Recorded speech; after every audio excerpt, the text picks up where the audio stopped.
Hey, what's up, guys? We're in this bitch today for something exciting, man. I always wanted to do an English podcast. You know, I've been doing my stuff for a while, doing on the French side mostly because I'm in Quebec. You guys all know that.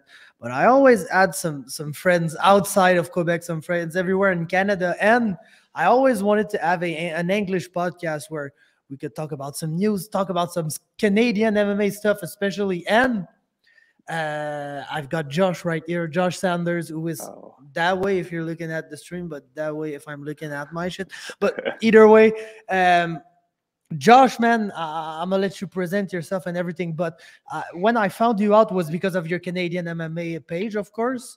And man, I just immediately saw that you liked Canadian MMA very much, and I needed somebody like that because I could try to start a podcast with a fighter, you know, and we'll have some talks and everything. But I know that most of the time fighters they're worried about fighting, about training, more than worried about listening to every fucking card and knowing every detail of every fight that's been booked. And you seem like a guy who's passionate towards that. And to me, you're the perfect fit. So we're trying this out. We already met back in Vancouver, so I know that we get along. And man, I'm super excited. So thanks a lot for accepting my offer for this unnamed podcast. If you guys got a name, you guys listening got name IDs, we could take those for now because nothing's pretty much coming to us. But yeah, thanks a lot for accepting this, man. And let's fucking go, bro. Yeah, thanks for inviting me on. I'm super excited to get this started, and yeah, just be able to get to chit chat about MMA for once a week and cover all that stuff. And yeah, I can't wait to just be able to talk about Canadian MMA more and get good coverage for that. And yeah, let's do this. Yep, and like to be honest, the idea of the podcast really came because last year I was doing like event recaps that I was posting on my YouTube and stuff, and like, bro, to be honest, all these events deserve a recap, in my opinion. But like, there's just some times that like there were 3 or 4 events on the same week, and like doing one recap for each one, and like it just became tough because I was alone doing it. And sometimes when you're alone doing stuff, you just got to kick yourself and fucking do it. And like, it's weird to talk to a camera for 25 minutes like solo in your room. It's like it's always better when you got somebody else that watched the event and that can discuss the event and discuss the fights with you. So that's why I really wanted to start the podcast, because I feel like having a discussion about stuff is way more interesting for us, but for the people listening too. And bro, like I said, you're the guy for that, man. I'm pretty sure about that. So like, before we get into what we want to talk about, let's just like fucking present ourselves. Like, bro, like basically, who are you? Where are you from? All of that shit. Yeah, I'm Josh, as you can see on the screen. I live in Victoria, British Columbia, so opposite end of Canada from this guy. But yeah, I'm just a big MMA fan. I do like videography stuff for some fighters like Mitch Trezella. I'm at the gym a lot recording him and trying to get content out for him.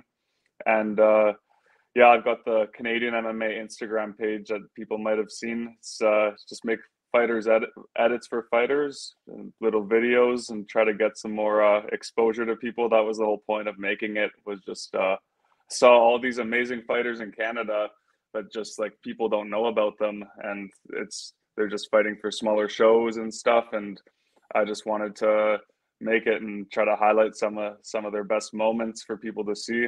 And it's just been going. It's fun running all that stuff, and it's led me here, which I'm super happy about. And now we get to just chat MMA. For sure. And the thing that I really like about your page is that like you just like get it, like the new content, how it works. Because I'm kind of old, man, to be honest.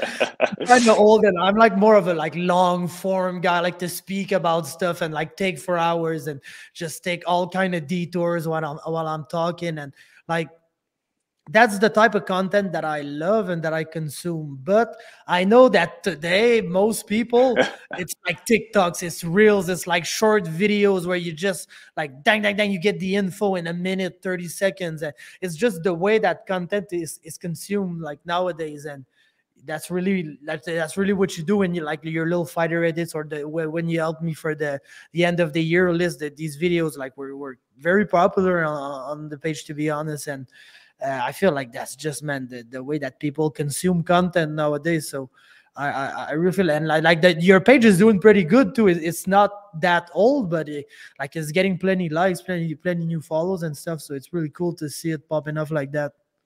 Yeah, no, it's sick. I appreciate all the fighters following me back on there and showing me support. It's been awesome getting to collab with some guys and just I just love being able to watch all those fights, just rewatch all the fights when I get to make the edit and just pick out all the best moments. But yeah, man.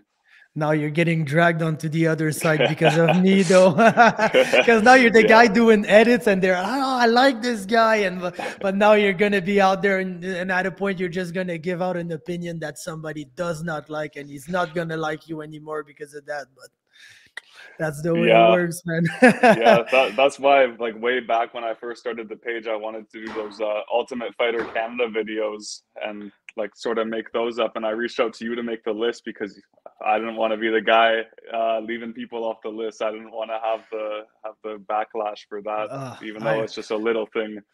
I'm the guy leaving people off the list. Like the fucking, like, these type of lists, or the end of the year list and stuff, it's probably the thing that I like the most to do. Like during the year, I like, oh, this is a crazy knockout, so I put it into my knockout list, and I try to keep it in order, like during the whole year. But at the end of the year, I really like rewatch everything and really rank what I believe is the best according to me.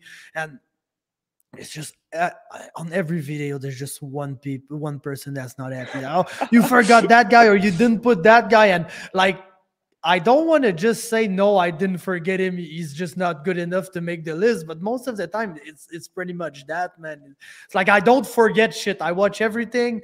I got everything compiled. And so I don't forget shit. I just, man, sometimes you make the list and sometimes you don't. And like the thing with that is too, that people, they got like different way to value each category, if I could say like that. So like, let me give an example. Let's say knockout of the year. There were many people that like told me, oh, the Aaron Jeffrey knockout of Austin Vanderford, it should have made the list. And like, of course, if you look at knockout of the year in terms of like knockouts that are cool to watch, but that are also like relevant, meaningful, like, of course, this is probably the knockout of the year, but like, I prefer to look at knockouts, but just like the actual knockout. And just remove like, I remove all the context, everything, and I just look at the knockout. And like, if the guy, let's say, has a meaningful win, I'd put him in like performance of the year or something like that. But like, just to say, there will always be people, when you start to give opinions, there are people that don't like it. But what you want, it's like that. When did you get into MMA, man? I've been a pretty big fan for a couple of years now, and just sort of like maybe about 3 or 4 years ago, I've been following it pretty hardcore. Like when I was younger, my mom she wouldn't let me watch the fights or anything, so it took me a little bit to watch with my buddies and stuff, and be like, oh, what is this shit? This is so dope. And so yeah, a couple of years now. How old are you now? You're pretty young. 21. Yeah, I know you're like crazy young. So 4 years, yeah. So since you've been major, that makes sense. That makes sense. I've been watching like since, let's say, hardcore since 2013. Whole 10 years in the game. 10 years ago, which is when I was like basically 21. So that's when I started watching hardcore. Before that, the thing is, I was working at a restaurant in Quebec. It's named La Cage au Sport, which is basically a Boston pizza type of restaurant where you go and like there are screens everywhere, and it's like a restaurant but a bar too, and you can like drink beer and eat chicken wings and watch hockey games, and like, of course, they showed UFC events. So by working there, I was always like aware of the UFC, and of course, like, bro, in Quebec, nobody gives a fuck about the UFC. But when there was a GSP fight, the restaurant was fully booked 3 weeks out. And like, bro, it was like crazy, like restaurant packed out, people standing up because there's no place to be at tables, and just fucking people being there standing up with a beer in their hands watching at the fight because there's no room in the restaurant. So of course I kind of watched it casually, like when I heard that, like let's say there was like GSP fighting or Anderson Silva, Brock Lesnar, Jon Jones, these guys. Like I would stay at work after my shift and watch the event. But I liked it, but like as much as, let's say, as I listened to like football or baseball, or like my stuff was really hockey back at that time. Oh, me too, man. I was a goalie and shit. Yeah, me too. I was a goalie. Oh. That's why I do jiu-jitsu now, and I'm super flexible, and people, they don't understand why, because man, I was a goalie, so I just got legs, man. Oh yeah. But yeah, the first and I've said that story for those who've been listening for a while, but like I'm just assuming that we've got kind of another audience now that we're in English, so I'm kind of repeating the story here. But the fight that I really started to like it a lot, man, was the GSP Nick Diaz fight. It's like the first fight that I really watched the build up and everything. And like there was the absolutely legendary press conference where GSP got angry and like he was swearing at Nick in his super French Quebecer accent. Like, you think I'm afraid of you, man? You're crazy in your head. You're crazy. You're crazy in your head, man. Which is like, that's super funny because that's word for word Québécois expression. Genre, t'es malade dans la tête. It's word for word. Are you crazy in your head? So he basically said it like word for word. So that was so hilarious because basically he was trying to tell him, Chris, it's malade dans la tête. And like, bro, that was, and the guy, so basically GSP was the guy that like made me discover the sport and watch the sport. But the guy that hooked me into the sport is fucking Nick Diaz, man. It's Nick Diaz. Like I never seen like a personality like that. And then I learned that he had a younger brother that was even like, I won't say crazier, but like who had his own way with stuff too. And then Nate became a star when he beat Connor, and then that was like peak MMA for me, man. Like 2015, 2016, that. And now I'm just old and like tired of the sport, and I feel like it's a job for me to watch it, and I'm just super down by it about it all, man. But like, I guess that it is what it is. So, what would be like your go-to fighters? Let's say if you had to, if I had to like put you on the spot, like let's say top 3 or top 5 fighters that are your favorites for a reason or another, or that you're just like tuning in every time they fight. If we gotta go off like all-time fighters, Rory McDonald is like my number one. I love Rory, and I don't know if it's just because like my uncle, he played hockey with him when he was younger as a teenager, so I always sort of felt that like I just rooted for him so hard. So I like him a lot. Like Nate and Nick Diaz, of course. Like I haven't set up my little studio thing yet, but man, I got that Nick Diaz autograph. Had to cop that in before the Lawler fight. But yeah, Diaz bros to steal off of your picks, and Rory are my top guys. And that's it, man. It's pretty much like Diaz bros, GSP, of course. Of course, GSP right now. Like, yeah. Sorry, like Olivier Aubin-Mercier. Yeah. I don't know if I butchered that pronunciation. No, they're pretty good. Yeah, he's it's been crazy seeing what he's done this season. Like ever since the start of the season this year, I was thinking like, oh, he's got this season in the bag because he never lost. He just had injuries. And then I was just like, oh, the one fight that might be kind of tough is the Clay Collard one, because Clay Collard is a dog, but he didn't have to fight him. Our boy Alex Martinez knocked him out. Yeah, when he had like Martinez do the dirty work that he put on his best performance of the whole season against Martinez. Yeah, that was insane. Man. I was freaking out when he dropped him and stuff, yelling in the car. Yeah, oh man. But that's like my second era of MMA, I could say, because like of course I got into MMA. I got being a hardcore fan, everything. Around 2015 is when I started training jiu-jitsu. And then it's pretty crazy because We were at the. Oh man, I don't know if you know about him. Do you know World's Strongest Man, Hugo Girard? Oh yeah, yeah. Okay, so basically that guy is from my city. He lives in my city. He's pretty well known like everywhere, but he's from my city, and he always was training at a gym with like a one special gym in the city, and he got along with the owner of that gym, and they bought like there was a next like racquetball club and a place where you can go and play pool and everything, but it was a big ass building that basically there wasn't nobody going there pretty much all of the time. So they bought it, they turned it into a mega fucking gym, like huge fucking like training center with like all the fucking machines and squat shits and everything you want. So at the back end of that building, there was like three small rooms. There was one where there was a CrossFit class. There was another small room which was like Zumba and shit like that. And the third room was for us. My jiu-jitsu teacher, who was because we've got big military base too in my city, and my jiu-jitsu teacher is a guy that was in the military back in the time. Now he's retired and everything, but he was teaching on the military base. So when he knew Hugo Girard and all that, so he came into the fucking gym to give his jiu-jitsu classes from the gym. So we had one of the smaller rooms, but the jiu-jitsu the program got quite big for the city, like for what was expected and everything. So the Hugo and the other owner, there was like when they first bought the old building, they kept the little bar where you could go and play pool, which was at one end of the building, but all the rest of the building was the gym. But when our jiu-jitsu program got big enough, they just said we need more room, so they canceled the lease on the pool bar and everything.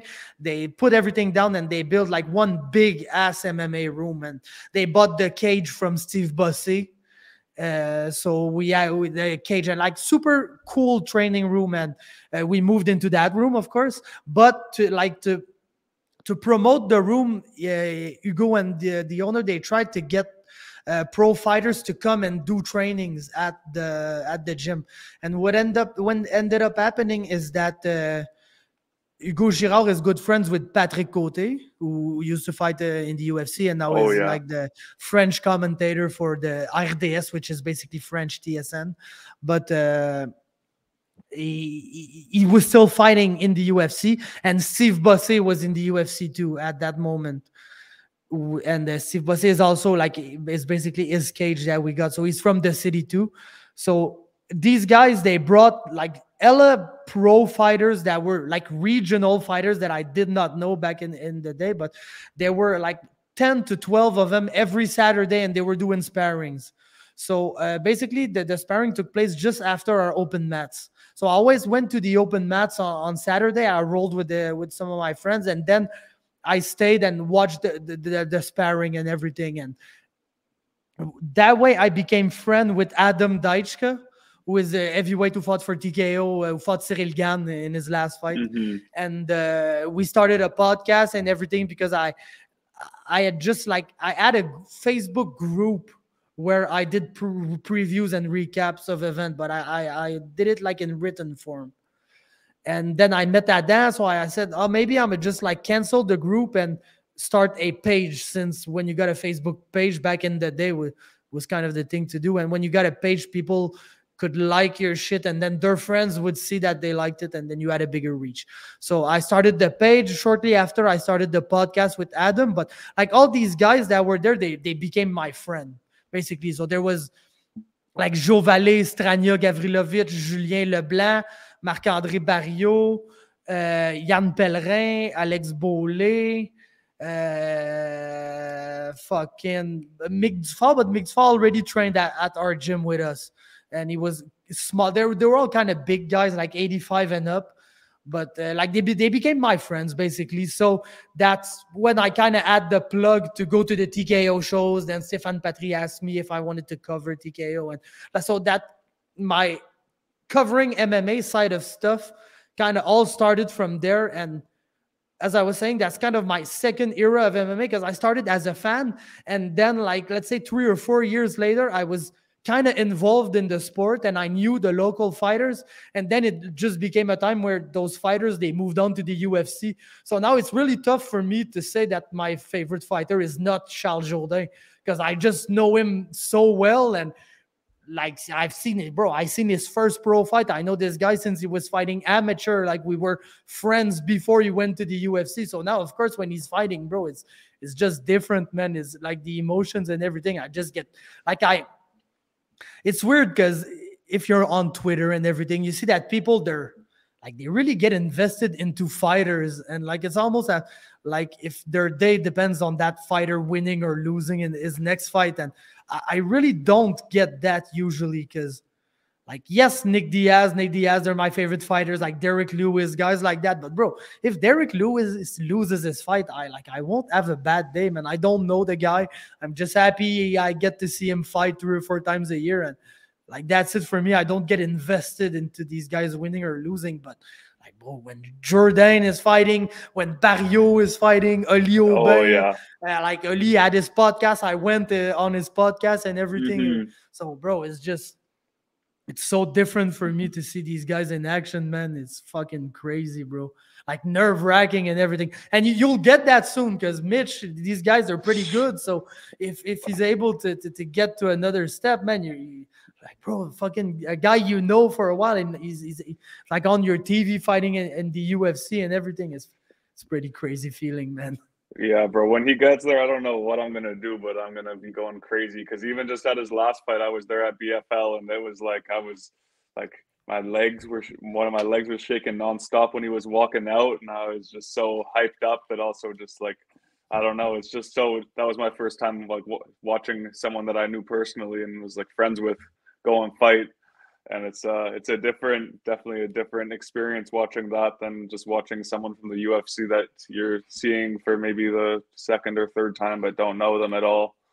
And yeah, it's I can't imagine what that's like for you, seeing your people you've known for so long fight absolute killers in the UFC.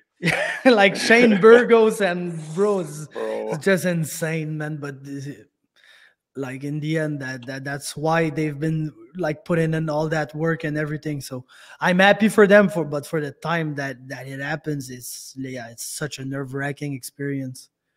Like guys like now Yohan Lennes and everything, that like, bro, I've trained with that guy, like, and they're fighting. I just like, bro, if Dufal makes it to the UFC, that's probably the time, the one time I just die, bro.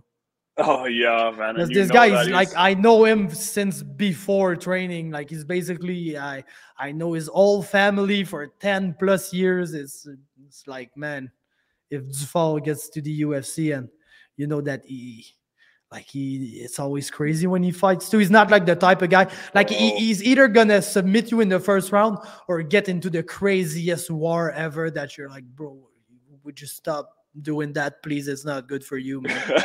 Yeah, it's like on one hand you're watching it and you're like, this is this is crazy, oh my god, and on the other you're like, man, relax.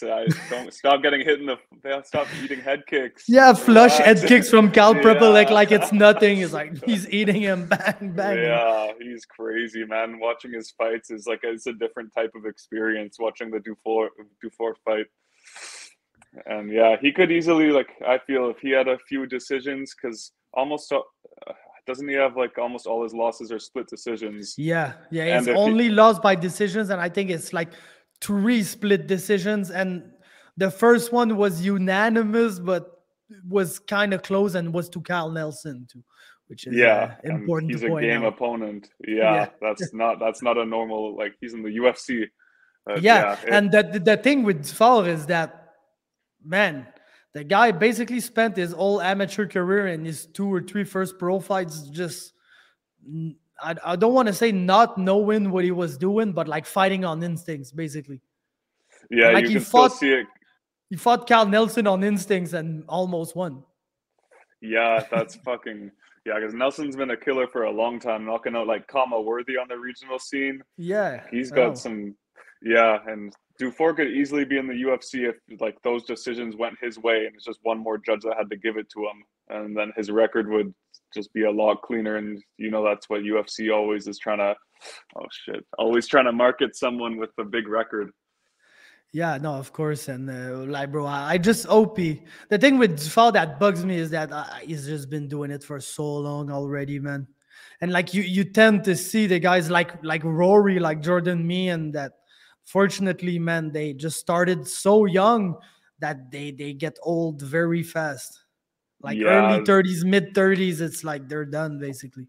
Yeah, the mileage on their bodies just keeps adding up. You can only have so many wars before your bodies just can't take it anymore. And it sucks to see that with these guys. Like with I remember Rory, he is just talking so much about before the PFL how motivated he is, and you can tell how bad he wants it. But he's been through that Lawler fight is just enough. I don't want to even talk about it. 4 minutes away from a championship. He was up 3-1 on all the scorecards. Like, it just makes me sick to my stomach just thinking about it and talking about it. Yo, man, it's like literally the fight where, like, I think it's the only time where he fell down from a very non-significant shot, but it was just like, bro, his body shot down. It was like, bro, that's enough, man. If you don't stop now, you're gonna die, motherfucker. So please. Yeah. And he just, like, his body just absolutely quit on him, but like he pushed it so far in that fight, bro. It's the craziest fight. At the end of the 4th round, where they're looking at each other and Lawler is like spitting blood through his Joker lip. It's the craziest scene ever, man. That fight, bro, was probably I think it's widely recognized as probably the best fight in MMA history, to be honest. Yeah, you ask them, like, if you want to get one of your friends into MMA, just show them that fight. Yep. No, it got everything. Even like a very, very slow first round. It got everything. So, last little thing I wanted to know. Do you have, like, let's say, who's your dream guest for the podcast? Who's the guy that you say, man, I'd really like to have this guy on? Oh, well, I don't want to. I know you've probably had lots of people on your shows and everything before, but there's a lot of those guys out in Montreal that I'm huge fans of, like Jourdain and Mercier. But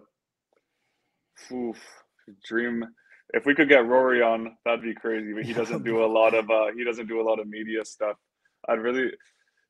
It'd be sick to get Anthony Romero on the podcast before he goes on the PFL Challengers Series February 17th, I think it is. So he's like a realistic goal for right now. But yeah, dream goal, Rory McDonald. How about you? Man, that'd probably be it, man, to be honest. That'd probably be it, because of course, for every Quebecois, it's probably GSP, but GSP would not do an interview in English with me. That'd be pretty stupid. Yeah. And, bro, GSP says the 5 same things every interview. It's like, bro, I could give you a GSP interview right now. So, yes, that would be like bucket list type stuff, but like... Yeah, and is there like really another like Canadian fighter that I never spoke to that I really probably there's not one bigger than Rory, man. But to be honest, probably it would be Rory for me too. And of course, I'd really like to get Jourdain Oli on to do it in English. It'd be weird, man, to be honest, because I never spoke to them in English, but that'd be pretty cool. There's like I wouldn't put them in like dream guests, but there's there's 2 guys. There's 2 guys that I'd really like to get on the podcast as much as I can. It's Tom Theocaris and Mustafa Al-Shamari, which are 2 of my friends in Ontario, and like, bro, they're just cool guys to speak with, and I feel like they could be like let's say there's a big event and we want another perspective. They could be like a cool third guy to be on the podcast and just like chat shit about MMA without, because the thing that I like with the time, I feel like I don't really like doing interviews anymore that much, to be honest, except when I really know the guy and I know it's going to be smooth sailing and everything. Because often I find out that guys, they don't really want to do interviews when they're not booked for a fight, which I think is completely insane, because I feel like everybody should just come on a podcast to talk about basically anything other than fighting for an hour. But like, not let me rephrase, because we've got some examples nowadays that you don't really want to let fighters talk about anything. But like, let's say, don't get Strickland on the podcast and give him the green light. No, exactly. Even Charles Jourdain, if you give him the green light to talk about anything he wants, the guy's gonna go into places that you're like, well, rather not speak about that. But like, just let's say there's a big pay-per-view, and it would be just cool for a fighter to come on and like, he watched the pay-per-view, so we talk about the fights that happen on the pay-per-view with him. I feel like people get to know the guys better that way than just having a fucking guy here telling us that, yeah, his camp went really good and he loves his coaches and his training partners and he's gonna win the fight. He doesn't want to divulge the game plan, but he wants a finish. Like, no shit, bro. Like, yeah, I would have never guessed that in a million years. But yeah, that's a good idea to have them when their whole main focus isn't to a fight coming up, and they can just be themselves. And yeah, it's a good idea. Yeah, and there's just guys that like they don't have much to say, man. It's just like in every walks of life, there's these guys, and it's okay. We need them. Like, for every one of guys like me, we need some guys that don't speak too much, because if everybody was like me, man, shit would be absolutely awful out here. But like, so it's okay to have these guys, but sometimes it's just like doesn't make for super good podcasting when the guy is just doesn't have much to answer about anything. But like, to be honest, I'd really love to have Mitch on, to have Samson Beery on. These are guys that I never like really spoke to or anything, but I'm super interested in like their fighting careers in general. They're absolute madmen, if you want my opinion. Oh, and yeah, like, bro. And I like you get the feeling sometimes, like, let's say Charles Jourdain, Strania Gavrilovich, these guys, they're fucking insane, but they're good interviews too, because they always got shit to say, because like they're like colorful personalities and everything. And like, I don't know Mitch or Samson, but I feel like if their personality matches their fighting style, they probably got shit to say on stuff. Yeah, bro, I'm sure Mitch would love to hop on before he's got that fight not announced. Nothing signed yet. Not yet announced fight. Yeah, bro, but be looking out for him. March 30th, BFL 76 is a big one in the works. For sure, but man, let's just look at the calendar right now. Before the episode started, I tried to gather all the dates that we've got. I went for what's announced right now, because I know there's like some promotions that are that are planning events later on, but there's plenty of promotions that don't announce their events like 2 or 3 at a time. But we've got BTC, PFC, they laid out their full schedule for the year. So man, January 28th, Fight League Atlantic 7. It's going to be a good card, man. The main event is Dorian Dokai against Christian Savoy, who's coming back. That's a very, very good fight. And I think there's like main event. Yeah, and there's 3 or 4 pro fights on the event right now. So I feel like it's going to be a good one. I can't wait to watch it. And we're going to speak about January events soon. But I feel like if there's like one promotion that can probably pull it off, it's probably Derek and the guys at Fight League Atlantic. But then we are going to be having on February 18, Rumble in the Cage 64. That's going to be in Alberta, probably Lethbridge, because Rumble in the Cage is Limien stuff. So it's probably going to be in Lethbridge. I think I've seen some fights for that. Let me just watch real quick. I think I've seen some fights, but I don't know if like they're pro fights, but they're starting to announce. Yeah, we've got like 2 fights announced. Max Casimiri against Ray Lee and Josh Fox against Said Zafik. So it's probably amateur, because I never heard these names, but like they're starting to announce fights. So that's always a good sign when you got an event planned and they're actually announcing fight for the event. It's a good sign. Then March 3, Unified 50. That's going to be a big one as usual. Oh, yeah. Then, man, March 5th, very interesting because we've got 2 shows same night, and it's 2 Ontario promotion. It's BTC and Prospects. Prospects are going to be in Toronto, and BTC are going to be, I'm going to take a look at that, but I think Oshawa or Brampton, which Okay. is basically Toronto too, but like it's Toronto suburbs. There, oh no, Belleville. Oh, Belleville is not that close to Toronto. Yeah, they're gonna be in Belleville, which is Yeah. close to where it's closer to my house though, so I could maybe go there. I'm glad I don't live in that province, because I would have had a hard time picking between those 2 events to go attend. Nah, for sure, man. And even for us, it's tough because Toronto is not close. But sometimes No. when the events are cool, we're just too excited, and we pull up, and bro, it gets for like wild ass nights. But then March 11th, bro, Samurai MMA 5. That's gonna be.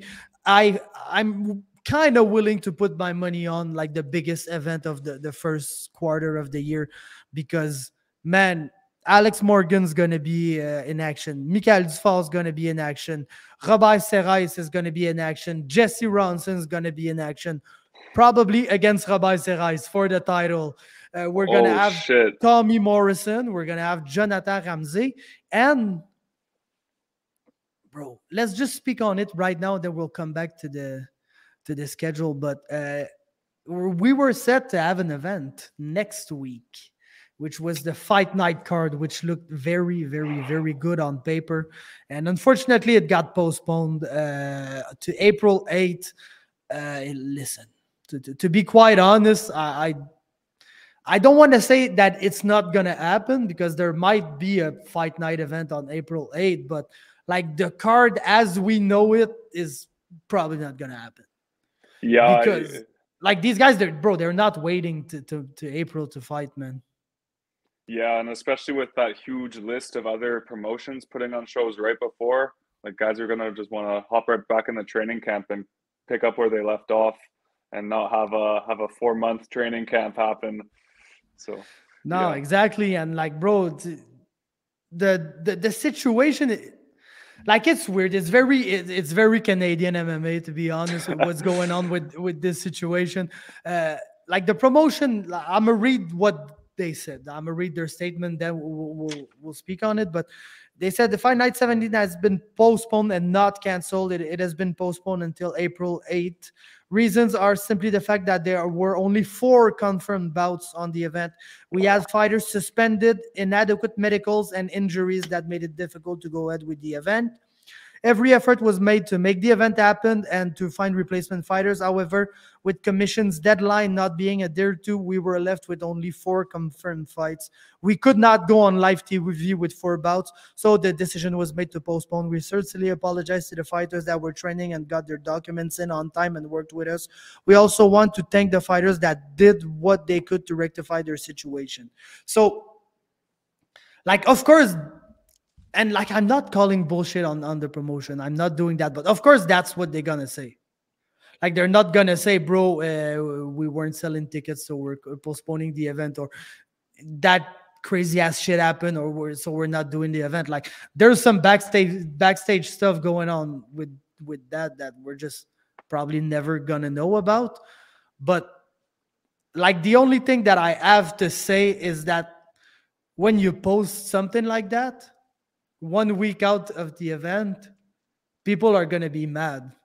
And I think the least of things you can do is, bro, just leave the comments active so people can be mad in the comments, and you can maybe try to convert them or give them an answer, an explanation of some sort. Because like, when you just post that and immediately turn off the comments, it's like, bro, it sounds like you don't want to get asked question about it. And that's when it sounds weird, because we've seen so much fishy stuff and like weird promotions / promoters doing the fighters pretty dirty, like in recent memories. So of course, the fighters, like they got PTSD from that, so they're gonna go towards that immediately. And when you just like block the comments and everything, it's just, and I've seen the reaction from the fighters that are like, they're not happy. The coaches, they're not happy. And like, their argument is, of course, like, you kind of had to know before 1 week out that shit was not gonna happen. Yeah, I saw TJ Laramie was pissed. He was pissed on Instagram.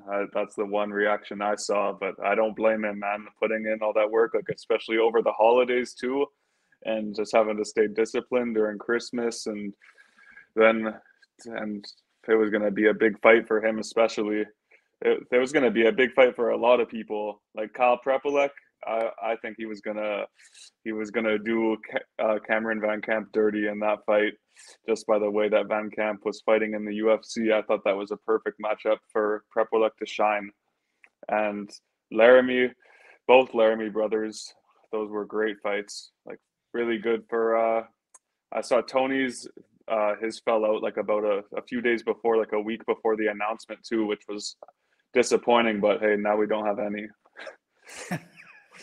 Yeah, man. No, for all that old team at the MTC, they were all like training, like Prepolek, both Laramie brothers, and just to get all that canceled. But yeah, man, it sucks. And for my guy Benny Otoru was, bro, this fucking fight with Xi Lao probably got booked 3 times now.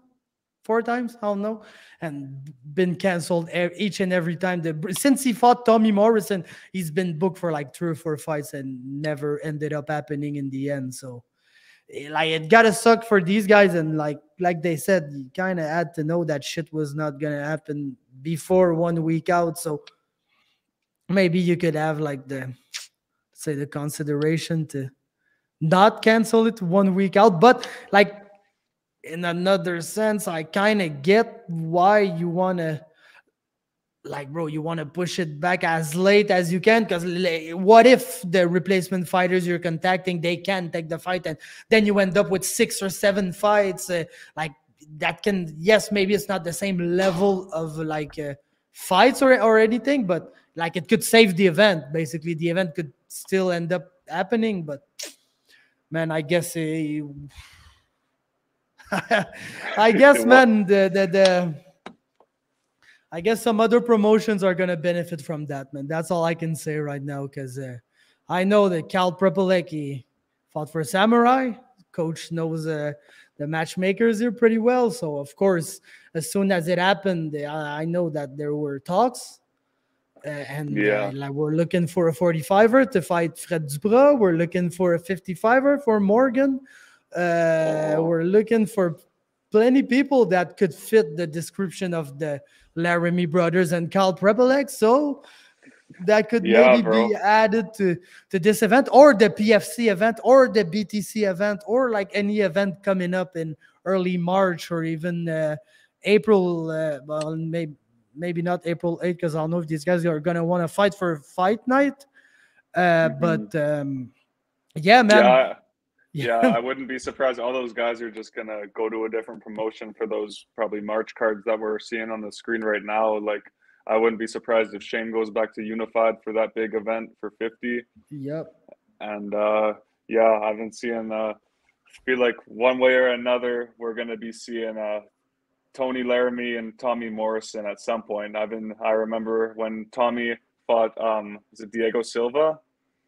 Was that his name? Yes, that was it.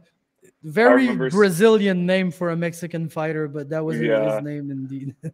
Yeah, I remember seeing right after, like in the live chat on Fight TV, everyone saying Tommy Morrison versus Tony Laramie has to happen, and all that stuff. So yeah, man, it kind of has to, but not right now, because Tommy needs to fight, bro. He's 2-0, man. Yeah, gotta give the guy a chance, man. Because Tony, like he's only 6-2, but he's been around, man. He's fought basically once a year since he started his career. He's like 5 or 6 years into his career, and you can really see that he's not been active, but each and every fight he's getting better and better. And the guy has been to LFA and fought top prospects and defeated them. So. Yeah, and he was supposed to. Yeah, it sucks for him too, because he's been trying. It's not like this past 6 months he's just been sitting out. He's tried to have the fights. He was supposed to fight in LFA over against Kalani, I think his name was, and then just this past fight too that got scratched last minute. So it sucks for him. And everyone else on the card as well, of course. Yep. So March 30, BFL 76. That's in Vancouver, man, the promised Yeah. land. And Can I talk about this one for a second, man? For sure, bro, man. You can talk about this one. We've got 2 fights right now. Mackenzie Adeyemi, Taylor Christopher, and we've got Christian Tremaine, Johnny Broad. Yeah, I put my detective cap on, and I see everything BFL posts on Instagram, the little teasers, and I just try to see what fighters they're posting and try to make the most logical matchups with those. And man, let's go. Jesse Taylor is going to be fighting Jared Revel, like 90% sure of it, and that's going to be huge for them to get Jesse Taylor, who was just supposed to fight. He was supposed to headline the Cage Warriors card on New Year's, and now BFL. The one thing that like I'm kind of critical on BFL on is they don't really bring many people over from the States or anything. Like they brought some guys from Brazil over for Dejan to fight and for Caio, but it's not a very regular thing, it seems. But this card, they're going like all out. They've got a big matchup for Matteo Vogel. I think I'm pretty sure he's going to be fighting Drew Brokenshire. Not to be breaking news or anything, but I'm just trying to decipher the Instagram posts. Drew Brokenshire, I believe, is like 17-6, 17-8, a really good record. He's fought some killers too, like fought Julian Arosa, I believe. Who else? There was a couple other UFC names that I saw. Andre Ewell, I'm pretty sure he beat Andre Ewell pretty recently. He beat Andre Ewell, he lost to Justin Gonzalez, who is at Bellator right now. Lost to Chase Hooper, Jeremy Kennedy, Daniel Swain, Julian Erosa, Tiger Sarnavsky. Pretty fucking crazy names on that record, man. Yeah, so that's Matteo for a few fights now. He's been asking after when he gets the mic, he's saying, "Yo, bring me someone with 10 wins. I need some higher competition," and he's getting it. If he gets that win, I don't see much else in his way to go to Contender Series or UFC, because like he's got a win over Garrett Armfield, who's had a few. He's in the UFC right now. So no, Mateo's record is crazy too. He beat Series City. He beat James Clark.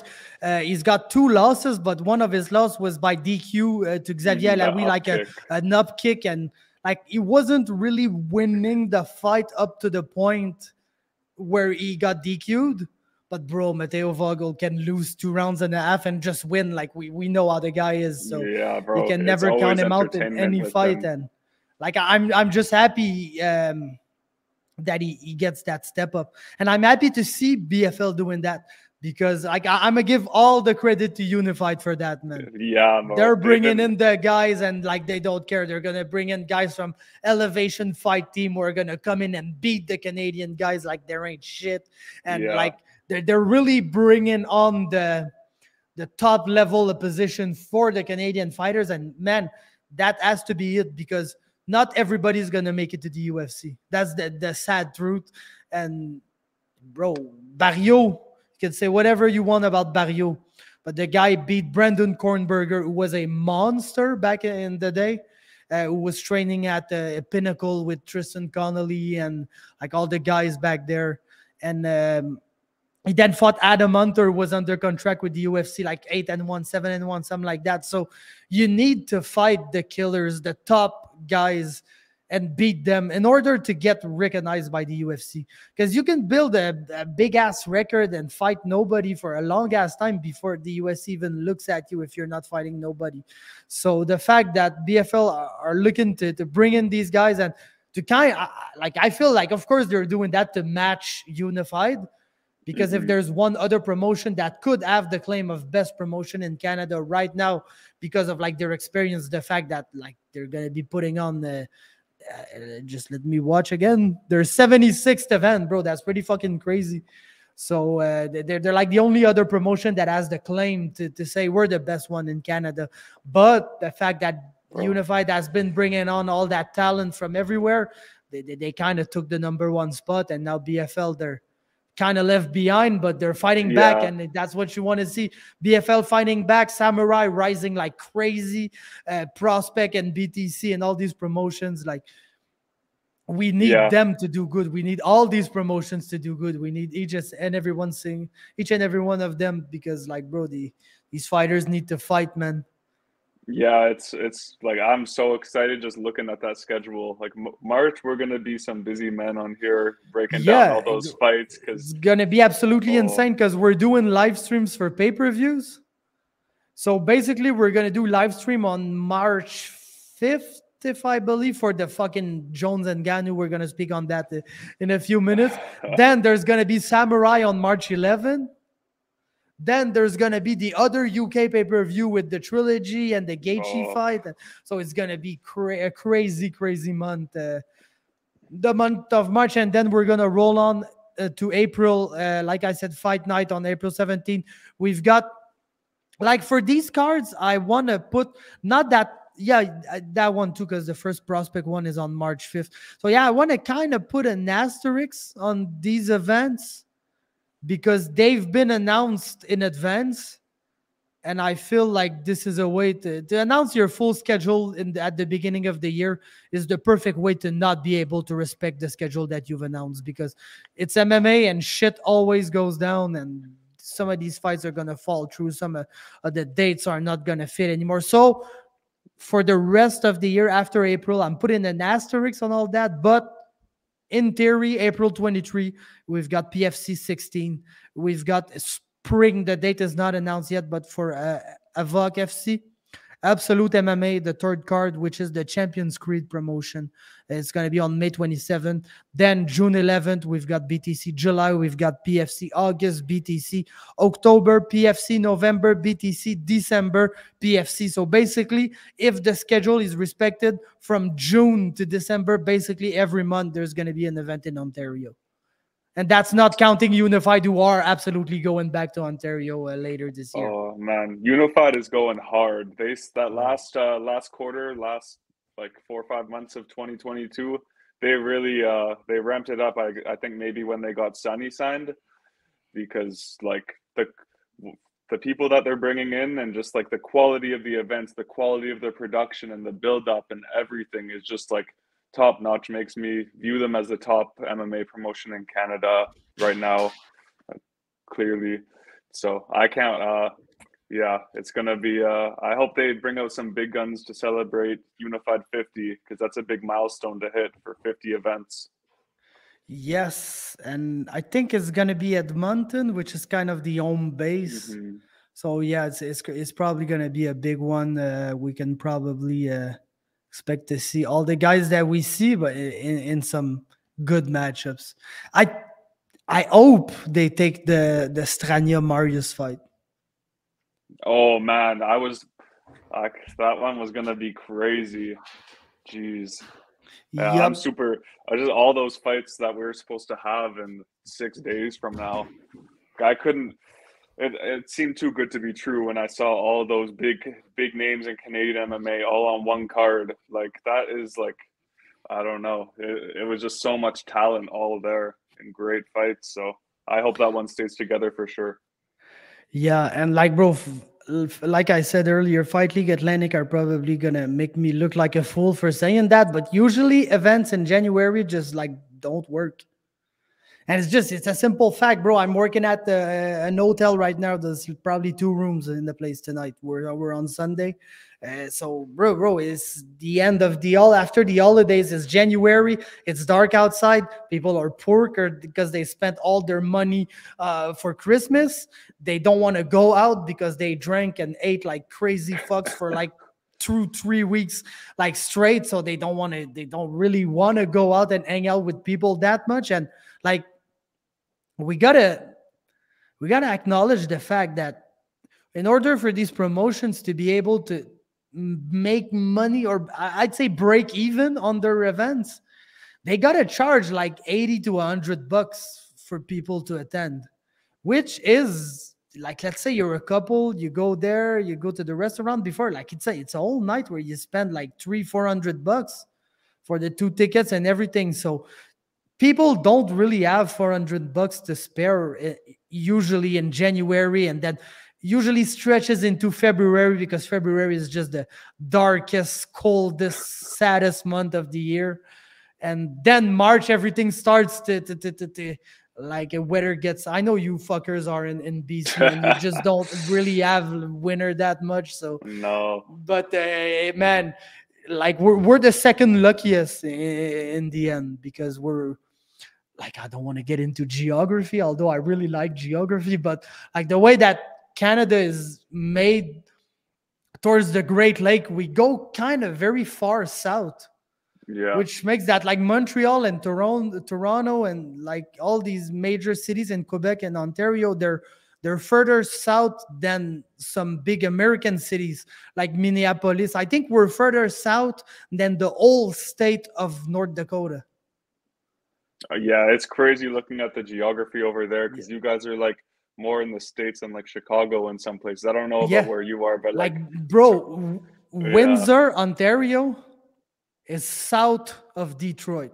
If you're in Detroit and you take the bridge to go south, you end up in Canada. It's just fucking weird. But like that, that's just to say February fucking sucks in Canada, especially if you're like in the prairies or something like that. So nobody wants to get out their house. Events don't usually work during these months. So yes, of course, injury, cancellations, medicals, all that. But I would have liked to known what were the ticket sales for that fight night event too, because like that close to Christmas, even not even a full month removed from Christmas, is kind of early to do an event. But like I say, Fight League Atlantic are gonna make me look crazy for saying that next week. So. Yeah, I can't wait for that one. It's gonna be a treat breaking that event down next weekend. I guess we're gonna do that. Yep. So, yeah, we're gonna preview that, then we're gonna recap it. And man, as much as I'm not really excited for MMA anymore, I'm always excited for these cards. I don't know why, man. It's weird. I'm like, bro, watching the UFC is kind of a job for me now. Like I just feel like I have to do it, and it's, I don't know, I feel obligated. But these local cards, I don't know, is because even when I was into hockey, I always been into like the younger guys, like the prospects, the future of the sport.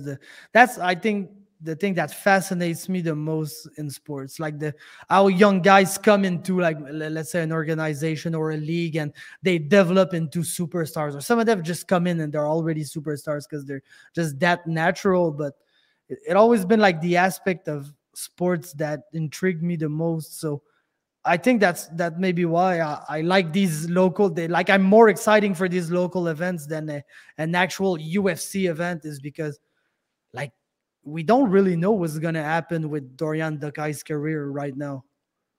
But I kind of know what's gonna happen with Glover Teixeira's career. May he win or lose this weekend. Like, yeah, and like you see, you got Christian Savoy, if that's how you say it. It's going to be crazy seeing him come back from this hiatus that he took after almost making it to the UFC. Like, he had that title fight over in Cage Fury, I believe it was. Yep. And just with MMA, it's so much different than other sports because you don't see these guys play every single few days. You don't get to keep watching them every day for a span of like months and months. Sometimes you don't see someone for a whole year, so they can be a completely different fighter, add so many new facets to their game, and just it's always exciting to see these big leaps of improvements that these young guys make in MMA. Yep, and with Fight League Atlantic, I really like that. I used to be like a detractor of the Pro-Am format. Like, I'm really OCD, man. So I really like, let's say a one championship event.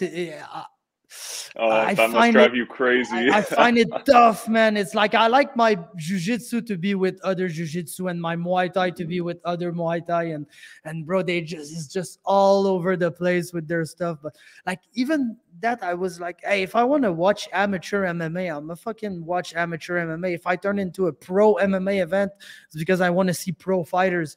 But I kind of changed my mind on that whole thing, because I really like, I get it why promotions would do that. It just makes sense that like let's say BFL, they take some of the better amateurs and they put him on their events, and when they're good enough, like 2 or 3 fights in, they give them a title shot, and if they win, they can turn pro, and that just makes sense for the people back there that like get to know these guys before they turn pro. But for Fight League Atlantic and all the province out east is just, bro, they don't have fights.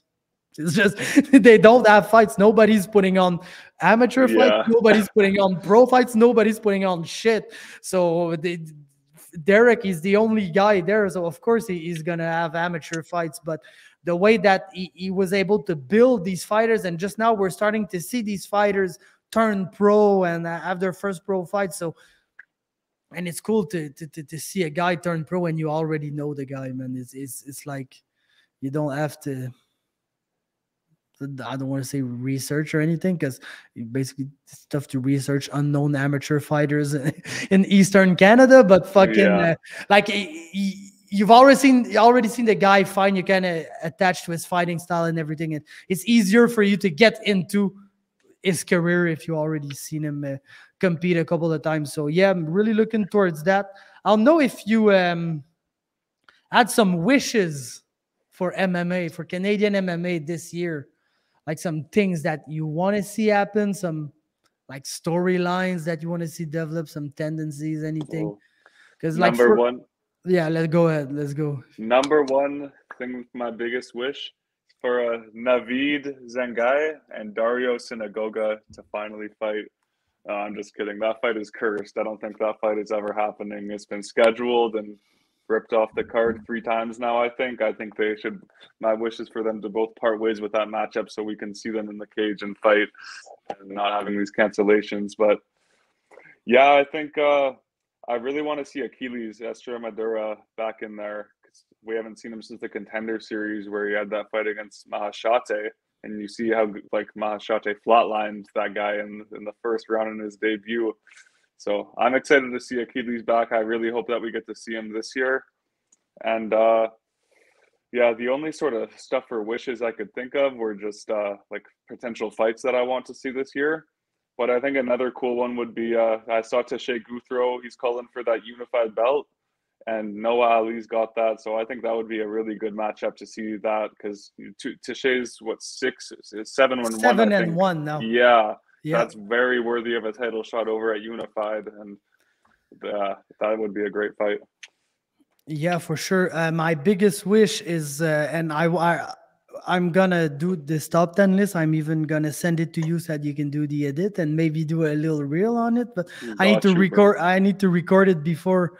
But bro, we need more Canadians in the UFC. Like this year, first UFC is coming back to Canada. It's probably going to be in Toronto. It's probably going to be a big event. And there's going to be some spots to fill because we've lost some Canadian fighters recently. Some guys that have been like cut / retired / like got old, washed away. I don't really know what, but like girls like Alexis Davis, I think Misha Sirkunov, like people like that, they're kind of on their way out or already gone. So like there's gonna be new roster spots, and like there was a slow time with the pandemic. It really put a big wrench into everybody's plans. And like the only guy that was able to flourish from that was basically Yohan Lennes, who had to go fight into the United States and basically spend his own money to fight because he was getting maybe $1,000 to fight and they weren't paying for travels or anything. So, bro, the guy spent money to go fight for belts in the US, and like Mike Malott was able to get some fights in, but the guy, yes, he's mostly out here now, but he spends a lot of time at Team Alpha Male too, which we all know in the US it was way more open and all that. So like there was kind of a tough time, which led to least signees in the last few years, last 2 years. Like there were maybe 3. I think last year basically it was Jasmine, Yohan, Chad Analiger, and Mike Malott. I think that's the 4 only Canadian fighters that signed to the UFC. There was Alex Morgan on the Contenders. Unfortunately, did not win, so didn't get the contract. But like now there are guys that are ready. Caio Machado, super ready. Tishay, Seri City, Mateo Vogel, make du fort. I don't wish that nothing bad happens, but if something bad happens and Anthony Romero ends up not signing with the PFL and ends up getting an opportunity at the UFC later on in the year, I'd be pretty happy about that too, even though I wouldn't be mad if the guy just signed with the PFL and won $1 million. That'd be pretty cool for him. But like, I feel like there's a full, because there's fighters that I really want to see in the UFC, like Shane Campbell, like Scott Hudson, but they're older guys, and we know that these days the UFC, they're not really, once you get to 32, 33, I won't say they're not looking at you, but you really got to force their hand if you want to get into the UFC at that age.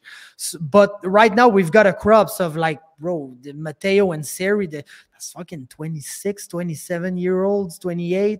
I think even Tom O'Connor, guys like that are like 30 right on the dot. They're all very, very good candidates to sign with the UFC this year. And bro, I just hope that they sign, man. I just hope that they get the chance. We need more guys, especially if UFC is about to come back to Canada. We need some fresh faces in the UFC. And I feel like for the first time in a while, we may have some talent that could, and I don't want to say that Joanne and Mike Malott and Jasmine, they're not gonna amount to nothing in the UFC, but I feel like right now we've got, like, bro, Mateo, if he's able to round up his striking game to his max potential, he could be a very, very dangerous fighter because the guy's a finisher. Same with Tisha, who could end up becoming a finisher, but it's just like a relentless wrestler who has like all the basis of a good working MMA game at the higher levels. He has all that. So it's such interesting prospects right now. I really want to see them move up, man. Yeah, and with Mateo, he's like that last fight against Taylor Christopher, his striking looked crisp. Like he looked like he's still, every single time you see him, he's making big improvements. He looks really good. And yeah, Tisha is just so dominant in there. He just can always control where the fight's going to be. And just that like relentless pace and relentless pressure that he puts on is it gets you excited to watch him again in the future. You just imagine how far he can go. Yup. And if I could slide in like another, I don't think it's a wish, but like with the emergence of Unified, I know that promotions, they're gonna want to match up to what they're doing, and that's just good for the fighters. That's good for anybody, for everybody. But I know that there are promotions all over the country that are in talks with each other, not really to book like events like, let's say, Samurai against BFL. That's probably not gonna happen. But you could see a BFL guy come into Samurai, or a Samurai guy go into BFL, or a Prospect FC guy go into Fight League Atlantic, and that's something I really want to see because it's good for everybody. I'm the type of guy who, like, regionally, I feel like everybody should be fighting everywhere because in the end, these guys, they just need fights. Like, there's nobody who's starting an MMA career to be the Unified champion, even though Unified is the best promotion in the country. Like, bro, they want to move on to the UFC. They want to get to the bigger leagues. And I know that times are changing and the UFC is not the only answer anymore. But, like, I'd say there's a big four, like UFC, PFL 1, and Bellator. There's a kind of the big four, and guys, they're looking forward to moving on to these promotions for the biggest part of their careers. So I feel like locally, promotions, yes, they got to make money and be able to sustain their activities and everything, but promotions should look forward to putting these guys into fights. Yes, some good fights, they need to be tested and everything, and that's why Unified is doing so great right now. But to see these promotions being willing to lend a guy to another promotion to make a big fight that could further the career of both fighters, win or lose, that's what we need to see, because we've got very, very good talent in Canada, and they need to be tested before they go to the UFC, because the guys that haven't been tested and went to the UFC, they washed out pretty quick, man. Yeah, and you just see some people that get to the Contender Series and they aren't fighting they have a really clean record, but they face some adversity, like they have someone that will fight back and stand there. Then it's just it's good to have those type of fights before you get to Contender Series or UFC, so you've been in those situations. But I think you might have your wish sort of answered at the start of the year, because I saw some stuff. Surrey City, might be going over to BTC for a big fight. So let's hope that pans out, because that would be sick to see him back over there. He's won the belt at BFL, defended it twice. Yep. And he's basically from Burlington, I believe. Yeah. So that's basically his home gym and all that. That'd be great. That's what I want to see. So before we get out of here, let's just touch briefly on some MMA news. Like 1 or 2 MMA news. I wanna know how you feel about the whole Ngannou stuff and the Jon Jones and Ciryl Gane fight. Oh man, I think unless Ngannou can get that big money fight with Tyson Fury or someone, then I think that he's leaving a lot of money and a lot of like legacy on the table. But the UFC is, Dana White's already spinning the whole narrative on that, saying, "Oh, Francis wants more money to fight worse people and stuff," and just automatically just spinning. And they're gonna be saying like, "Oh yeah, Ciryl Gane and Francis had a very controversial decision," and like they always just control the narrative. But I really have a good feeling that Francis is going to go over to PFL, not just because his auntie was wearing the shirt on the Instagram post, but I think this whole Jake Paul situation over there will sort of incorporate Ngannou into the super fight division or whatever it's called, and I wouldn't be surprised if we see PFL do some boxing events. As crazy as it sounds, just because they've got Jake and they've got Francis, I wouldn't be too surprised if we saw that. But PFL, man. Yeah, what do you think on just the Francis part of it? Man, I'm a well-known PFL hater, so I really hope he does not go there, man. But like, to be honest, I'm super. I could say bittersweet, but as for the Francis part, I'm super happy. I'm super happy because that's what he said that he was gonna do. He was not gonna put up with their bullshit, and he really said it well. That yes, money is important, but that was not it for him. Like what was important for him is to be able to maybe have another opportunity. I know that he wanted to box and he felt like the UFC could be involved in that and maybe could, but like the UFC just didn't want to create a precedent, and they're just at a stage where they can operate without stars. We've seen it last year. We've had so many pay-per-views with main events that we did not care about, with title fights that we did not care about, and they're selling these pay-per-views and they're making money and they're getting their $750 million ESPN check at the end of the year. And they really built the whole operation to be reliant on the 3 letters. UFC, that's what sells. And yes, you can put an Adesanya or an Ngannou or Usman there, and yes, maybe you're going to sell a little more that if you only put, let's say, a women's fight or Amanda Nunes or anything like that. But in the end, the difference between a Ngannou fight or a Amanda Nunes fight, money-wise, is not that large for them, because yes, they sell more pay-per-views with Ngannou, but they got to give more away in pay-per-view cut to Ngannou. When they sell less pay-per-views, they give less money to the fighter. So in the end, they end up always winning. And Ngannou was not gonna put up with. He felt like he was disrespected, and he wanted to be respected. He wanted to have the opportunity to maybe explore some other things while being an active UFC fighter, and they weren't gonna budge on that. And he said that he was gonna do his last fight, wait the whole year for the Champions Clause to expire, and then walk the fuck out of there. And that's what he did. And I'm just so happy because, man, it's becoming a trend. The Diaz brothers, now Ngannou, Paulo Costa seem absolutely intent on doing that too. And it's not like small names. It's fighters that people love. Like Paulo Costa is probably like the most liked fighter on Twitter. He's like absolutely amazing over there. So they're losing big names, man. And to be honest, for what's next, like I really have the feeling that if he was going to do MMA, he would have stayed with the UFC. Because PFL, they can promise anything that they want. I'm pretty sure that they can't pay him the money the UFC that was going to pay him.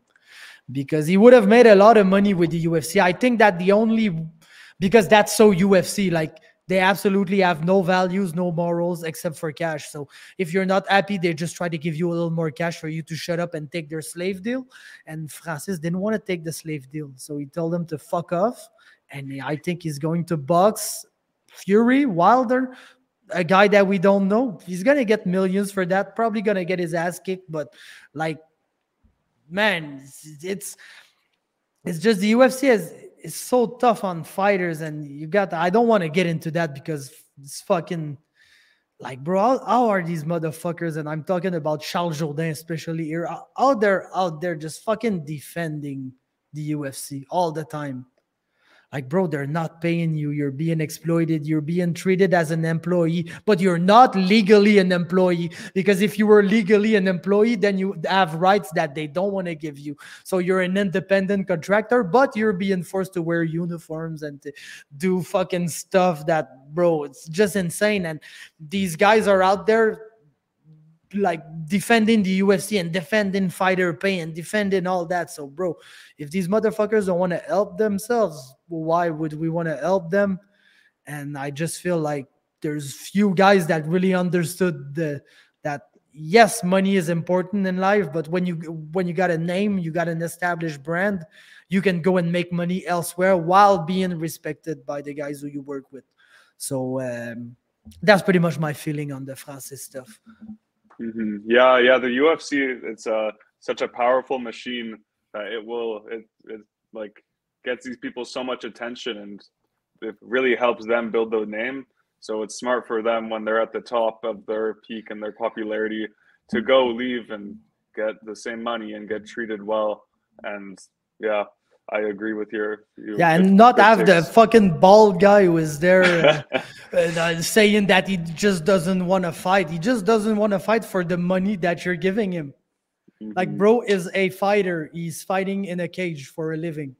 So you're not going to tell me he doesn't want to fight? Bro, you fucking kidding me, man? Like, he doesn't want to fight.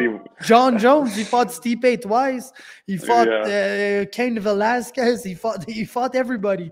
So why would he want to fight anymore? He's just not willing to fight under the conditions that you're giving him. But like you said, the UFC is spinning the narrative, but I feel like it's working less and less, to be honest. Like, people, I remember back in the day when Dana came out and like, oh, this guy's a fucking pussy, he doesn't want to fight, and blah, blah, blah. People were getting behind the UFC. Oh yeah, he's a fucking pussy and all that. But I feel like nowadays people are like, here goes Dana again saying that ex-pro fighter does not want to fight because he said no to an absolutely ridiculous contract that would have. And like, the thing with the UFC too is that I'm sure the money was pretty good. I'm sure that some of the things were pretty good, but you just saw Jon Jones. They signed him for 8 more fucking fights. Bro, they're signing you for like 8 fights, 10 fights for like, when you're a big star, they're signing you forever. And then you retire midway through your contract, and then you come out of retirement because you want to do a fun boxing match, and they're like, oh, no, you're still under contract with us, you can do that. So that's the way that they trap you in for life. And then Ngannou had the wit to not get trapped into that. So I'm happy, man. And as for the fucking Jones and Ciryl Gane fight, bro, it's just, man, I just can't believe it. That, because the first time I saw Ciryl Gane, I knew that this was going to happen. Like, the guy is a once-in-a-lifetime athlete.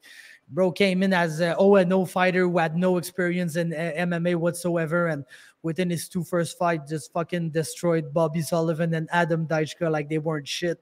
And, like, bro, the guy is just crazy, and we always knew he was going to end up to that, but like I was speaking with, like, my second phase of MMA, bro, I remember in 2018 in Gatineau, I was in the locker room after the event with Ciryl and both Lapillus brothers and Alan Bodo and Fernand Lopez and Marc-André Barriot, Jean Masson Wong, and we all fucking went to a restaurant for an after party.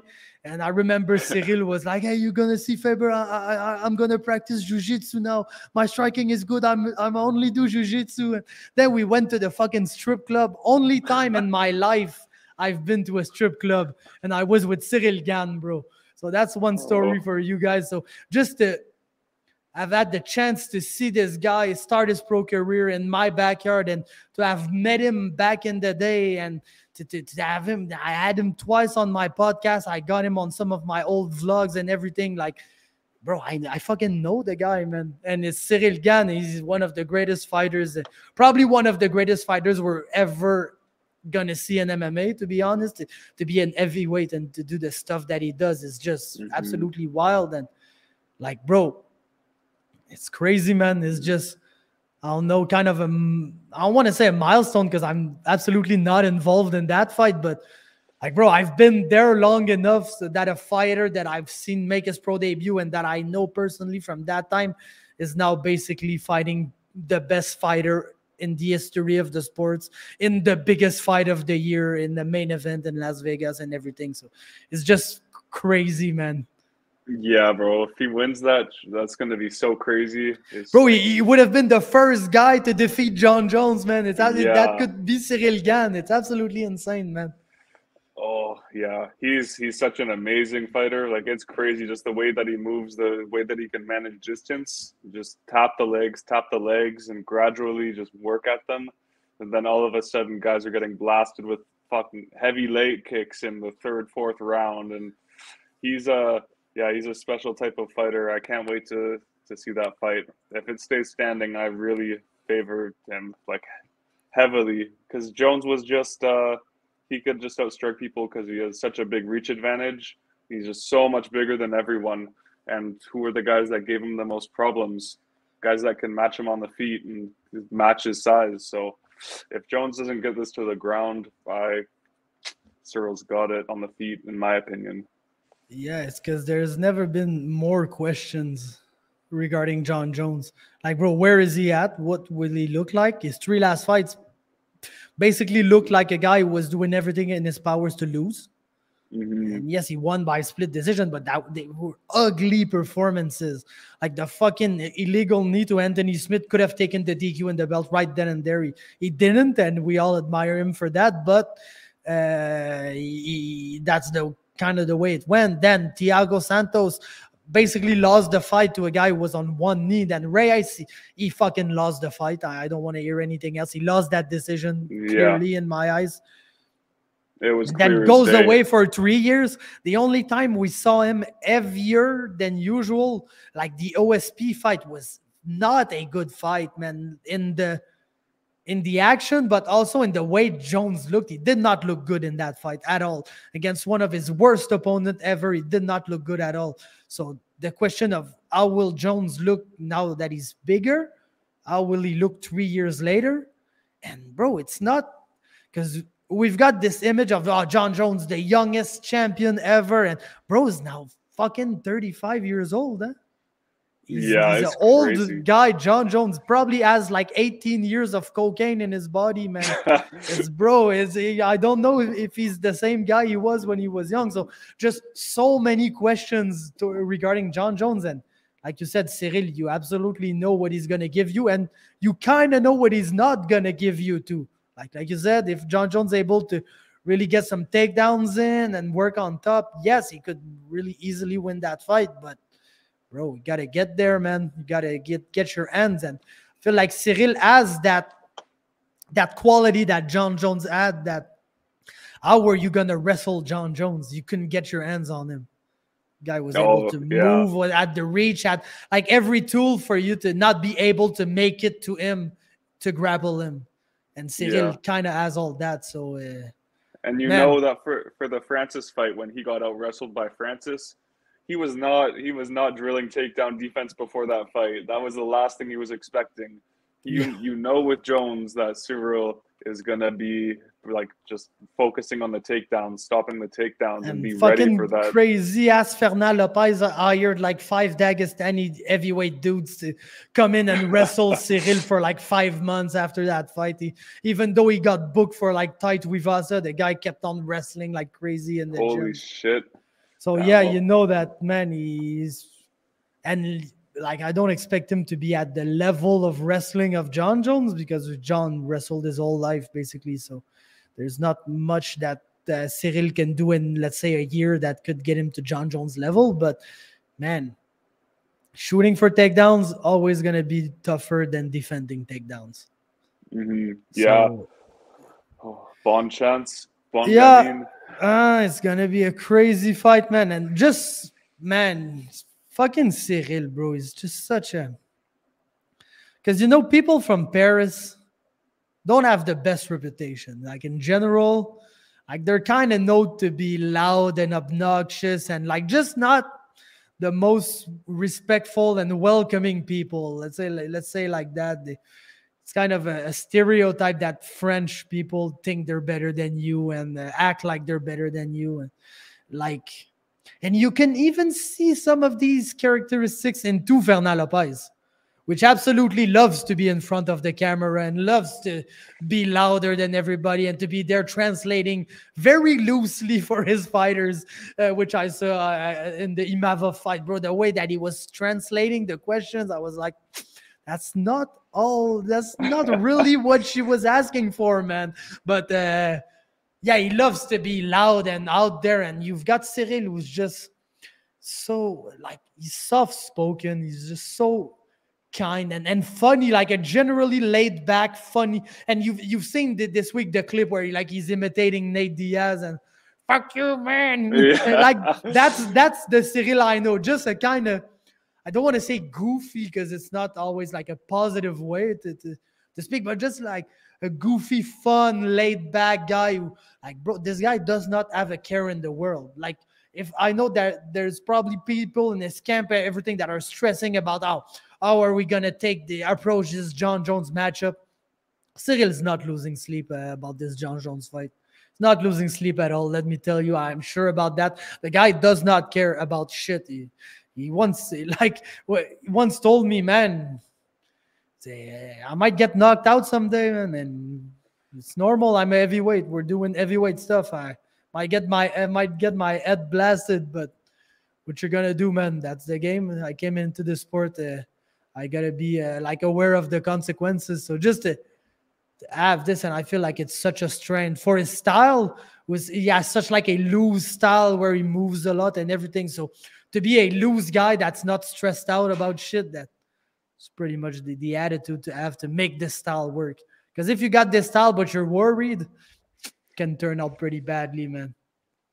Yeah, man, I can't wait. He's just such a likable guy. Just so super wholesome. He seems like super likable. Yep. And the thing that it seems like the whole MMA world has like fallen in love with him in this past year, sort of as we've gotten to see him on the embeddeds and gotten to know him better. He's just super. Everyone just likes to gravitate towards him. Yep. And the thing that I really like is that, bro, French people, when they like someone, they really, really like someone. And I don't know, it's because in Quebec, the only example we had of that pretty much ever is like Georges Saint-Pierre and Celine Dion. Yeah. Like, and even Celine, she has her critics, but like, I don't see like hockey players like, bro, man, we turned on PK Subban, we turned on, bro, everybody, man.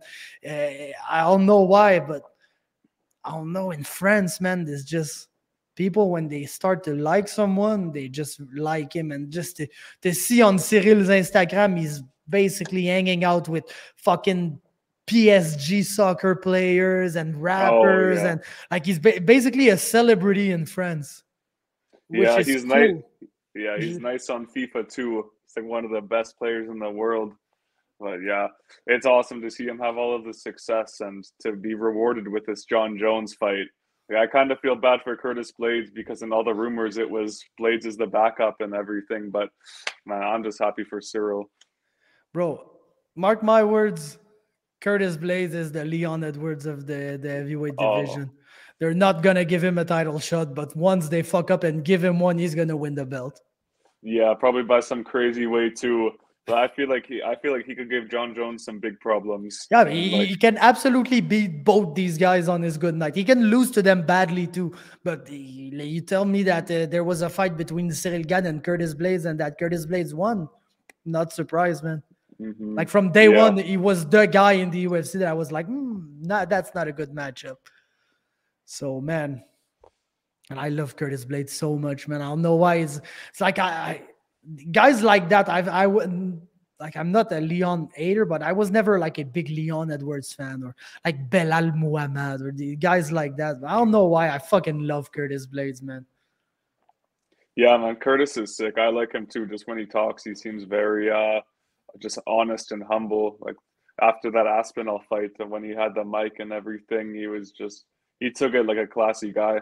And it sucks that the fight went the way it did with that, because if Aspinall didn't get hurt and Blades got the win, he would be like knocking on the door for the title shot, like, and it would be hard to deny him.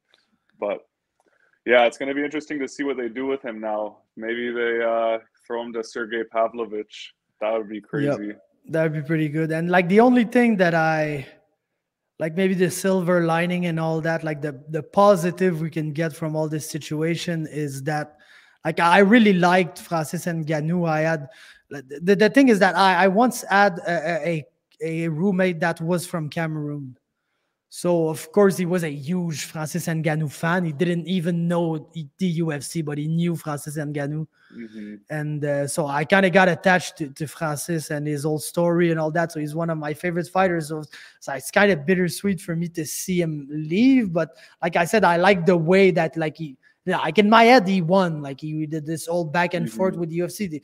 Francis is the winner there. He's going to get paid somewhere and he's not going to have to pull up with all the UFC's bullshit. But if I had to say one negative thing about Francis Ngannou, he was kind of inactive, and we're kind of like, bro, heavyweight's been tough, man. We've had Ngannou was inactive. Before that, we had Stipe, who was like the most inactive.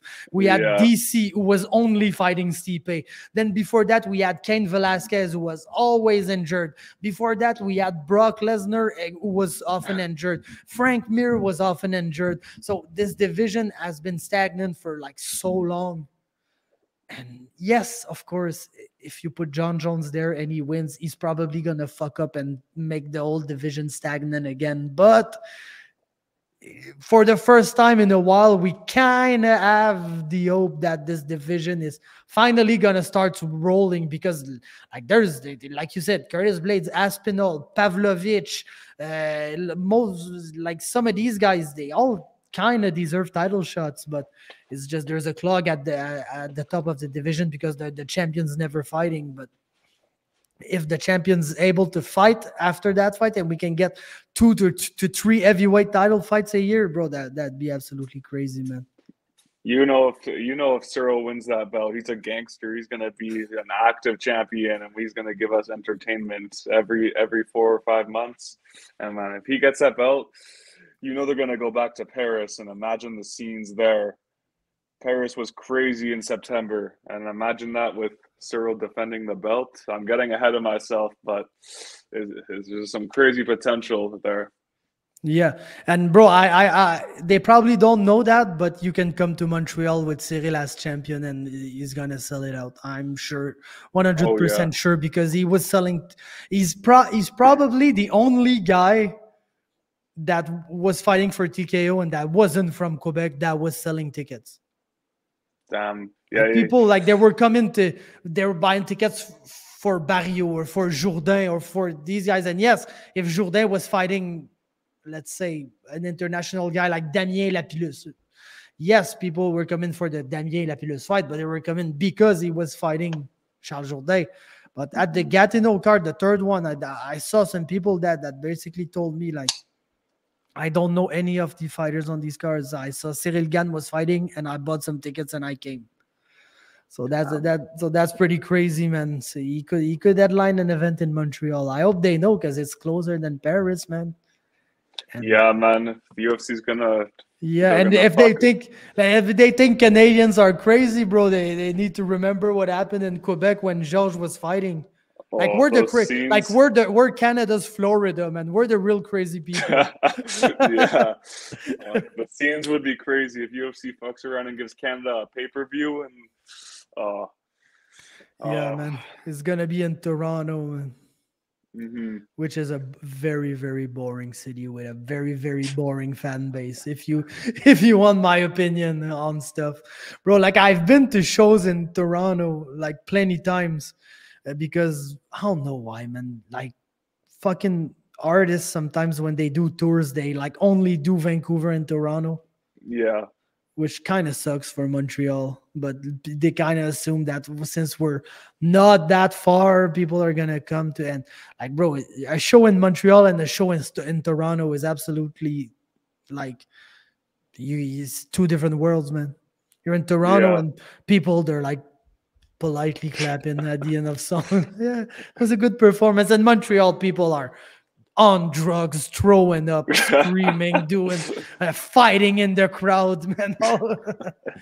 Oh, we're fucking mad people. So I think it's fair to say that Jones Gane is the most anticipated fight of March, like over the trilogy.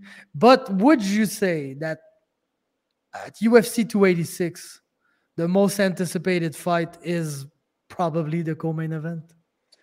Yeah, I think anytime there's a Gaethje fight, people are expecting fireworks, and he's got the perfect dance partner for that. I think it's going to be amazing. Fizie's been calling for this fight for a long time now, and I'm happy to see Gaethje kind of get out of that cycle that he had of just fighting the same top guys and not giving anyone else a shot. And yeah, that London crowd is in for a treat. I'll tell you that. Yeah, like you said, man, it's not only a Gaethje fight, but like with Gaethje fights, you got to be careful in matching him up. And that's why I think he was mostly only match up with like Poirier, Chandler, and like, these guys. But like, man, Fiziev is the guy that I think is probably a better striker than him. But he's not going to come in with like that conservative approach. I'm trying to work behind my jab. He's going to come into to absolutely like, man, they're going to try to kill each other. And it's going to be crazy because, Gaethje, like I said, don't think he's going to be at a technical advantage here. But he's the guy that almost face plants because he puts too much power in every shot he throws. So, man, if he's able to connect in that fight, we could be in for a surprise, man. Yeah. I saw somewhere apparently the odds have Fiziev at plus 200. Yep, which is very sad. It's very sad that these early odds are not on the sports book that I use because I would have absolutely bet. I would have hammered the shit out of that if I saw 3-1 on Fiziev, man. I would have bet him at minus 200. Yeah, of course, man. No, I wanted to jump on that too, but man, unfortunately, it's not gonna happen. So yes, before we go, because we have already been here for like an hour and a half, even more. But I just want to take a very, very quick look to the UFC 283 event, which will happen next week in Brazil. The big return of UFC in Brazil, and bro, it's a very like 2022 UFC event. Yeah, like it's okay. We know these guys mostly on the main card. The prelims is basically guy we know against NPCs, and yeah, man.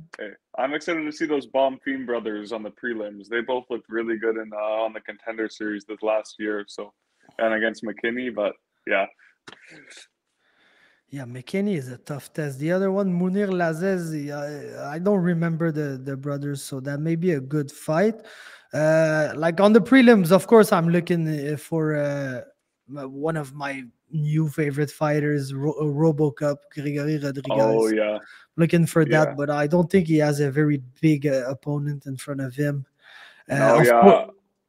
I'm sad that the Brad Tavares fight got canceled because that would have been an amazing fight, man. Oh, that would have been a really, really good fight for Rodriguez to be able to get into like the bottom of the top 15 and like slowly move on to fights that we want to see him in. Then Jailton Almeida, this guy, man, he's like, I've always been a hardcore Jacare Souza fan. Like old school Jacare Souza is one of my favorite fighters ever. And this guy is basically old school Jacare Souza, but like the heavyweight version. Like he's big, he's super strong, does not mind to strike, but mostly wants to take you down and absolutely maul you on top. And he's got amazing submission game, but is also mean.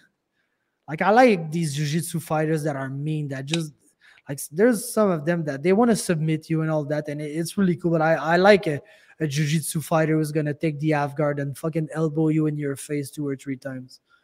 It's Yeah. always Yeah, he doesn't give people another choice than to give up their back and try to get out of there, because he's got yeah. some crazy his front kicks are super nice too. He just goes like straight in with a front kick and then dives in for the takedown right after. Like it's super impressive seeing him. It's just such a dominant force so far. Yep, and then Warley Alves, Nicholas Dalby is very sneaky good fight on these prelims. But then on the main card, we've got what is, in my opinion, the crown jewels of freak show fights for this year. Paul Craig, Johnny Walker. Bro, that's gonna be a shit show, man. But like the sometimes there's bad fights and then there's good bad fights. That's gonna be a good bad fight. There's gonna be absolute trash, but the best type of trash that can exist, in my opinion. Yeah, and Paul Craig's been talking kind of crazy about this one. I've been seeing. He's saying he's going to stand up with him. He's been working on his striking a lot, and he's going to like take it to Johnny Walker. And I bet, I don't know. I wouldn't be surprised to see him pulling guard pretty quickly, and that after he feels the power and just like the range of Walker. Yep. Then Murphy Andrade, that's like piss break. Gilbert Burns, Neil Magny is okay, but it's a very, very weird matchup. Mm-hmm. Like I don't think these, like, you kind of have the and I feel bad saying that about Gilbert because I like him, but you've got kind of like the ultimate gatekeeper to the elite. Like if you beat Gilbert Burns, you're a title challenger. You're like one of the 3 best fighters in the division. And he's fighting another gatekeeper, but like the gatekeeper to the top 10, which is Neil Magny. So I feel like it's not a good fight for Neil Magny at all, but I guess we're gonna see. The guy is tough and he's got a long jab, and Gilbert is known to fuck things up from times to time. So yeah, I guess we'll know, man. Yeah. It would be crazy to see Burns lose that fight, but I wish they got that Masvidal Burns fight worked out, because that would have been crazy. But I think Burns he would have rather fought on the Brazil card than just to fight Masvidal. So we said, fuck that. Just give me anyone. Let me fight in front of my people. Yeah, and is Masvidal even fighting anymore? Or is just like they're saying, I'm going to take that fight, but just never taking any fights? Yeah, dude, he saw Leon got the belt, and now he's just thinking he's going to get a title shot right away after losing I'm over Masvidal. It's either the Conor fight or I don't care. Yeah, like, exactly, John. Give him fucking money league fights against other old guys, but don't put him into like any title discussion, relevant stuff. I don't want to see them there at all. Then we've got the best fight on the card, Davison Figueiredo, Brandon Moreno. Like I said, I don't really get that invested into the results of these fights, but bro, like society needs Brandon Moreno to win. Yeah, it feels like a classic like hero versus villain type of fight, but it's just crazy. Moreno's going to Brazil fighting him. Yeah, I hope the James Krause situation doesn't affect Moreno too much, because I know that he just started training there a lot. Like that was his main gym for the Kai Kara France fight. So I think he went to Fortis MMA for that camp, which is pretty good. Okay, yeah, that's a good gym. So he should be good then. I think that fight's gonna be a banger either way, because Davison's got crazy power and Moreno's got a crazy chin, fast hands too. Yeah, Davison is I really love him as a fighter. I don't know about the villain persona, the having like Triple C in his corner and all that. It's a way to do things. Maybe not the way that I would have chosen, but it's a way for sure. But like the Moreno is just, I don't think like Figueiredo, he didn't go full ill. There is just that Moreno's so likable that Figueiredo feels like the natural villain here, even though he's just being himself, I feel, and just aligning with some people that we don't like or don't care about. But and then the main event is, bro, it's gonna be I'm sure it's gonna be good. Like there's gonna be some action, there's gonna be probably some momentum swings here and there, but I don't know how to feel about that fight, man. It's tough for me to get hyped for a Glover Teixeira Jamal Hill title fight. Yeah, one of my good friends is a huge fan of Jamal Hill, so it's got me hyped for it, and I'm gonna be going for Jamal just with my boy, but my money's on Glover. I got them. I think it's a really weird fight because I feel like whoever wins it is going to win it dominantly and finish the other guy, but I just don't know who. It could be like super expeditive first round knockout, like full on knockout from Jamal, or he could just get insta taken down and like basically destroyed on the ground. Is like one way, like you said, it's pretty much one way or another. And like I don't feel like Jamal will have the Yuri feistiness on the ground. Like Yuri didn't know what he was doing on the ground; he was just doing it. And sometimes these guys, they're the most dangerous because, bro, how can you expect what he's going to do when he does not know himself what he's going to do next? So that's like very tough to fight against these guys. But I know Jamal just got his brown belt. I'd love to test that out and roll against him because I don't know, man. I don't know. Some of these UFC fighters, they tend to get belts fast. Yeah, sometimes. You see some people getting their, I think it was Priscilla Cachoeira after she beat Ji Young Kim in a full striking match. Like not a single even clinch at all. She gets awarded with her new belt after that. It's I know, man. It's just the funniest thing. It's like back in the days when Vitor used to be on steroids and he'd knock a poor fool out in like a minute, and then he'd go around the cage and screaming jiu-jitsu, jiu-jitsu. And bro, you haven't done jiu-jitsu like ever basically in a fight. And fucking Vitor, man, he was such a national treasure, man. But yeah, bro, I guess it's gonna be there's pretty much no way that this is a bad fight, so we just shouldn't complain. It's gonna be good. It's gonna be a back and forth one, and yes, it's weird. Like there's gonna be a champion crowned after that fight. I don't know if it feels right. Certainly feels righter than fucking Blachowicz and Ankalaev. That's for sure. But, yeah, that was so weird. Just yeah. Like, bro, I remember I was in Vancouver, fucking walking from the Canucks game to the studio where you've been, and I was watching that shit on my phone, and I couldn't like stay concentrated on the fight at all, man. I was like, bro, this is some trash, man.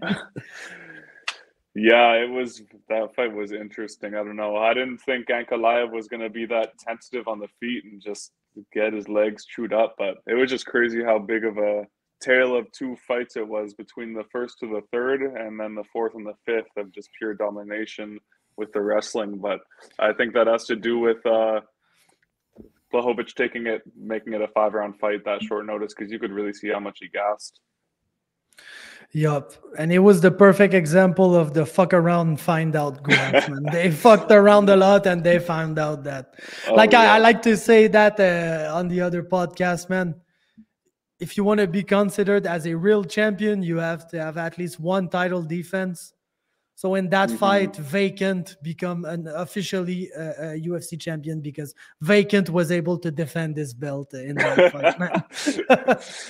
Vacant is the light heavyweight GOAT. Yeah, man. And if Glover wins and retires, he might just get the belt back very, very soon. Man, he's been holding the belt for a long time. Like, just keeps winning it over and over again, thanks to Jon Jones. Yeah. When Jon Jones left, we were like, oh, finally this division is gonna like be active, and it's just the weirdest shit show, man. Like, oh, fucking light heavyweights, man. Like middleweight and up, you're always gonna be down for some weird ass stuff.